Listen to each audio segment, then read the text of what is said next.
Hey everyone, Tim Schofield here, and it's time to give some further impressions on the one and only Blackberry Key 2 with the physical keyboard after using it for about a week.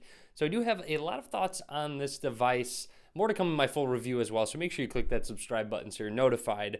But let's go ahead and talk about the Blackberry Key 2, including things about the software, the physical keyboard, and more. Let's get started.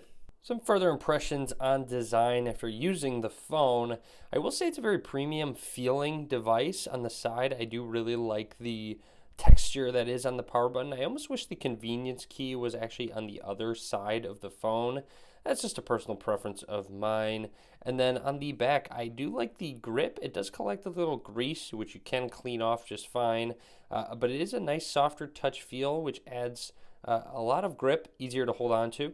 I've also noticed that with the keyboard, it is a taller device, so it's a little more difficult to reach that top notification bar with one hand. However, I found that on the keyboard, there's that currency key, which actually just changes by default whatever currency you set on your phone, but you can also change it to bring down the notification tray and put it back up. So to really quickly check your notifications, you don't even have to move your hand all the way to the top. You can just press that currency key and it will pull it down.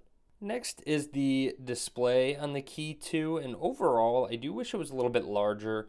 I find that when consuming media or reading articles, I'm just kind of wishing there was a little bit more on the screen itself. You can use the keyboard to actually scroll through pages. As you can see on my app drawer here, I go home, I can swipe through home screens, which adds to it because of course you're going to cover the screen with part of your thumb anyways. However, I just wish they might have extended it a little bit and made the bezels a little bit smaller as well. I'm also noticing because that display is a little bit smaller than I'm used to, I find that I just keep the display size default. And as a lot of you know, I always like to bump it down to small to add more on the screen. But now when I do that, it actually gets a little bit too small for my liking. So I decided to keep it on default.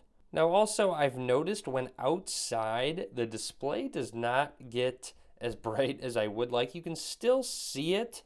But you really have to kind of squint and maybe even cover the phone to give it some shade to actually see the display. So while outside, the display just doesn't get bright enough for me, which is a little bit of a bummer. And of course, you'll see when you're consuming media with that aspect ratio, you do have some black bars at the top and bottom when watching horizontal video. Now, in terms of the dual camera on the back, I need a little bit more time to give full thoughts on it, so be sure to subscribe so you're notified of that review video. But some things I would like to talk about. First of all, when taking pictures, it's nice you can press the space bar to actually take those pictures. However, if you actually just set your thumb down and you have your fingerprint registered, it will actually take a picture into the locker. So I didn't press the button there. I actually just rested my thumb on that fingerprint scanner, and you'll see here it has a lock icon. When I tap on that image to view the file, tap the lock icon or use your fingerprint so I can unlock it with my fingerprint. So you can take some more secure photos if you would like to and don't want that available in the gallery without access to your fingerprint. Also in the Key 2's camera is a manual mode, and I find that they have integrated the keyboard very well with the manual mode to switch between specific functions on the fly. You can just kind of swipe up and swipe down, as you can see I'm doing right now. But also, if you go to a specific one that you would like to change, maybe let's change the exposure here, I can swipe left and right, and it will actually go ahead and on the fly change that exposure level, which is really convenient. You don't have to actually tap the screen, and then if you want to take a picture, you could just press the space bar. So no need to even touch the screen while making all those changes in manual mode. It's also absolutely worth mentioning that the Key 2 comes with Android 8.1 Oreo out of the box, which is the latest version of Android. A lot of times it's just 8.0, but with it 8.1, and also BlackBerry has a track record of keeping your phone updated with all the latest security updates because they do take security on your phone very seriously. And of course, with the Key 2, after using that physical keyboard, I am liking it. I am a personal fan of physical keyboards myself. My first Android phone having a physical keyboard, actually.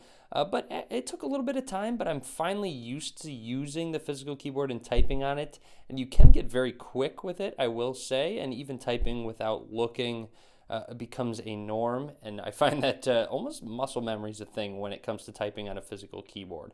You can customize the recent apps that you use, and I find that I found the row of 2 working for me at the moment to quickly swap between apps, and that's just a personal preference. You can go back to the stock Android style, or there's a masonry style as well. But I find that having the two side by side and having 6 on one page is kind of nice to be able to quickly swap between 6 apps.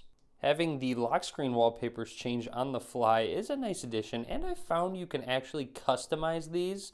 So if I go ahead and jump into settings and go into display wallpaper shuffle, you can have them be in grayscale, or there's categories that you can choose from: animal, black and white, the pictures that you take, architecture, landscape, minimalism, nature, travel. So a bunch of different options. Also, something that got me excited was when I jumped into settings of the home launcher, and you'll see that there is a dark mode. You'll see theme dark. I selected it, but it's essentially just the dark mode within these launcher settings, and then you'll see the app drawer button got theme dark, and the backdrop on the apps is theme dark. But overall, the UI on the settings app and the other apps are not theme dark. So it got me a little excited, but there's a little bit of a dark mode option. So overall, that's about it. Everything I want to talk about for now on the Blackberry Key 2. Definitely drop a comment. Let me know what you think about this device with a keyboard, if you're thinking about getting it or not. And that's about it. So more to come on the Blackberry Key 2. So make sure you do click that subscribe button. I'd really appreciate it. As always, guys, thank you very much for watching.